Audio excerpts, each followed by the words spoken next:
Okay, boxing fans, today we're going to talk about Paul Smith versus George Groves. This is at super middleweight and is for the British super middleweight title and the Commonwealth super middleweight title.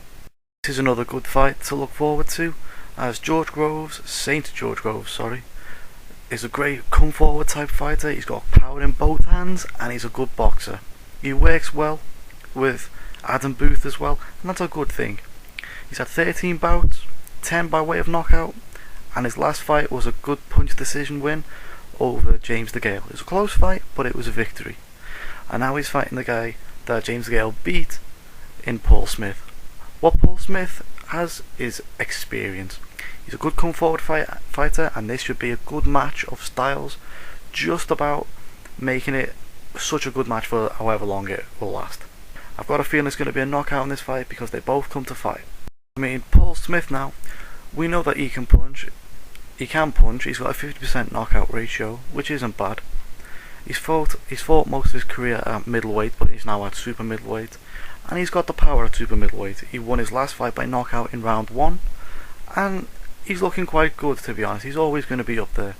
He's 29 years of age, he's running out of time, but if he wins this fight, he's well up there for a world title fight. In fact, I think the winner of this will probably be around about for a world title, maybe next year. To get straight into it, I'm going to tell you how I think this is going to go. Firstly, I think that they're both going to come to fight. They're both happy to trade in the middle. Paul Smith's got his bit of power, he's good on the inside, and obviously George Groves got his power, and he's good all-round boxer. On the inside, he doesn't look too good, but this is going to help him get experience on the inside for when he has a title fight, maybe in the future. After all, this is only his 14th fight, and he's already touted for a world title.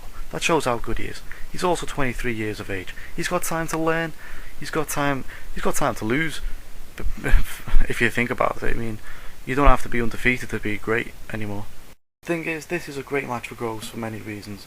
If Groves turns up to fight and they both stand in the middle and fight, then Groves has got a good chance of winning because he's got the advantage in the power.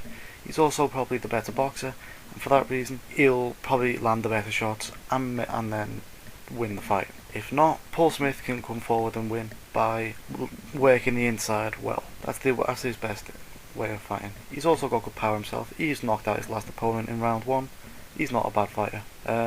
If Groves turns out just to box and tries to box him, then he's got a great advantage there because George Groves is a great boxer. It's a good fight, and it's a good experience fight for George Groves over Paul Smith.